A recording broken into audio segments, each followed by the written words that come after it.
Nah, adik-adik, mengapa di Indonesia terdapat berbagai suku bangsa? Ada yang bisa jawab? Tidak ada? Coba perhatikan peta berikut ini. Di sini ada Pulau Sumatera, Sulawesi, Papua, Pulau Jawa, Nusantara, dan lain-lainnya. Sebelum kita masuk pada materi, kakak mau bertanya kepada adik-adik. Adik-adik di sini berasal dari pulau mana? Kalau Kawina tinggal di Pulau Sulawesi, tepatnya di Sulawesi Selatan, yaitu di Luwu Timur. Nah, banyak atau sedikitkah pulau-pulau di Indonesia? Menurut adik-adik bagaimana? Nah, menurut Kawina, pulau di Indonesia itu sangat banyak ya. Kemudian, menurut adik-adik, bagaimana jarak antara pulau yang satu ke pulau yang lain, jauh atau dekat? Jarak antara pulau satu ke pulau yang lain itu sangat jauh ya adik-adik, tidak sesuai seperti yang di peta. Itu yang di peta hanya ditampilkan bagaimana pulau-pulau yang ada di Indonesia yang tersebar. Kemudian menurut adik-adik, bagaimana kondisi dalam setiap daerah di Indonesia? Nah, kondisi alam di setiap daerah Indonesia itu sangat berbeda-beda. Kemudian, samakah kondisi penduduk di seluruh wilayah Indonesia? Mengapa? Nah, kondisi penduduk di seluruh wilayah Indonesia itu berbeda-beda karena jarak pulau yang satu ke pulau yang lainnya itu sangat jauh sehingga mengakibatkan keragaman penduduknya. Di Indonesia itu terdapat beragam suku bangsa. Apa penyebabnya adik-adik? Di Indonesia terdapat banyak suku bangsa. Apa sajakah faktor-faktor yang menjadi penyebabnya? Adakah hubungan dengan kondisi wilayah Indonesia? Mari perhatikan dan dengarkan bacaan berikut ini. Di sini ada faktor penyebab keragaman masyarakat Indonesia. Di Indonesia terdapat banyak keragaman, misalnya suku bangsa, bahasa, agama, dan budaya. Banyak faktor yang menyebabkan terjadinya keragaman dalam masyarakat Indonesia. Beberapa faktor yang dimaksud yaitu sebagai berikut. Yang pertama yaitu tentang letak strategis wilayah Indonesia. Letak Indonesia yang sangat strategis yaitu berada di antara Samudra Hindia dan Samudra Pasifik. Indonesia juga berada di antara benua Asia dan benua Australia. Letak strategis tersebut menjadikan Indonesia berada di tengah-tengah lalu lintas perdagangan. Para pedagang dari berbagai negara datang ke Indonesia. Untuk apa? Mereka membawa agama, adat istiadat, dan kebudayaan dari negaranya.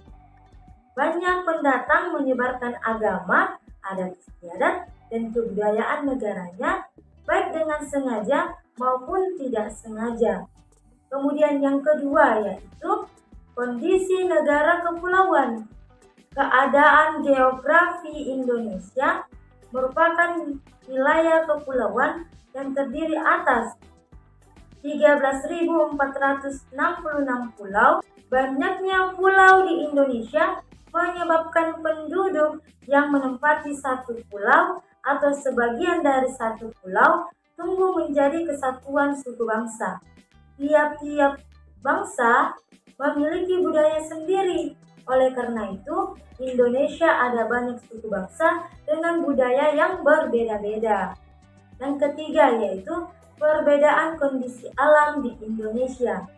Negara Indonesia sangat luas dan terdiri atas 13.466 pulau. Tiap-tiap pulau dibatasi oleh lautan. Selain itu, Indonesia merupakan negara vulkanis dengan banyak pegunungan, baik pegunungan berapi maupun bukan pegunungan berapi. Keadaan alam Indonesia tersebut mempengaruhi keragaman masyarakat. Kehidupan masyarakat pantai berbeda dengan kehidupan masyarakat pegunungan. Masyarakat pantai lebih banyak memanfaatkan laut untuk mempertahankan hidupnya, yaitu menjadi nelayan. Sedangkan sebaliknya, masyarakat yang tinggal di pegunungan memiliki upaya sendiri untuk mempertahankan hidupnya. Mereka lebih memilih mata pencarian yang berkaitan dengan relatif alam pegunungan, misalnya sebagai peternak, petani sayur. Bagaimana dengan masyarakat yang tinggal di kota? Menurut adik-adik bagaimana? Masyarakat yang tinggal di kota tentu tidak akan menjadi nelayan. Masyarakat kota cenderung untuk membuka usaha bekerja di kantor atau bekerja di pabrik. Kemudian yang keempat yaitu keadaan transportasi dan komunikasi. Kemajuan dan keterbatasan sarana transportasi dan komunikasi dapat mempengaruhi perbedaan masyarakat Indonesia. Kenapa? Kemudahan sarana transportasi dan komunikasi memudahkan masyarakat berhubungan dengan masyarakat lain. Sebaliknya, sarana yang terbatas dan menyulitkan masyarakat dalam berhubungan dan berkomunikasi dengan masyarakat. Kondisi ini menjadi penyebab keragaman masyarakat di Indonesia. Kemudian yang terakhir, yang kelima, yaitu penerimaan masyarakat terhadap perubahan. Keterbukaan masyarakat terhadap sesuatu yang baru dari dalam masyarakat maupun luar masyarakat membawa pengaruh terhadap masyarakat Indonesia.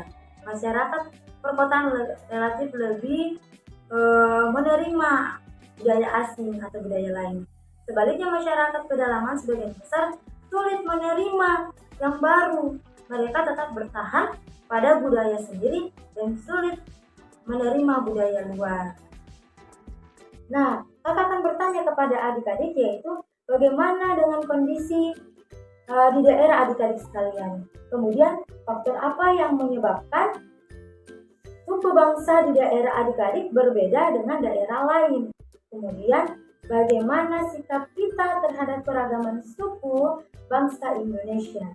Keragaman suku bangsa hendaknya kita dapat menerima keragaman itu.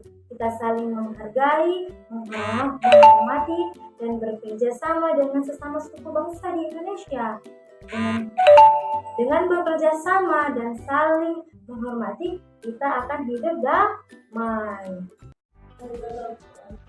Dari bacaan faktor penyebab keragaman masyarakat Indonesia yang ada di video, silakan adik-adik tuliskan informasi yang baru yang adik-adik dapatkan. Nah, kakak punya contoh seperti gambar di samping ini bahwa ada beberapa faktor penyebab keragaman yang terjadi. Silakan perhatikan dan pahami.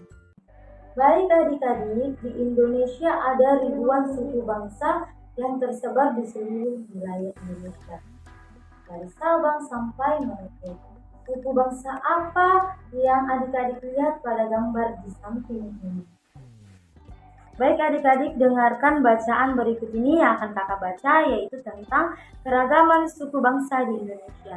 Suku bangsa di Indonesia yaitu termasuk bagian keragaman bangsa Indonesia. Ada banyak suku bangsa yang mendalam di wilayah kepulauan Indonesia, karena Indonesia itu memiliki banyak pulau sehingga banyak tersebar suku bangsa. Dibandingkan dengan negara lain, jumlah suku bangsa di Indonesia itu menjadi yang terbesar di dunia. Suku bangsa Indonesia tersebar di seluruh wilayah Indonesia, baik dari paling besar maupun paling terkecil. Berikut ini ada daftar suku bangsa di seluruh provinsi yang ada Indonesia. Coba adik-adik perhatikan dan pahami.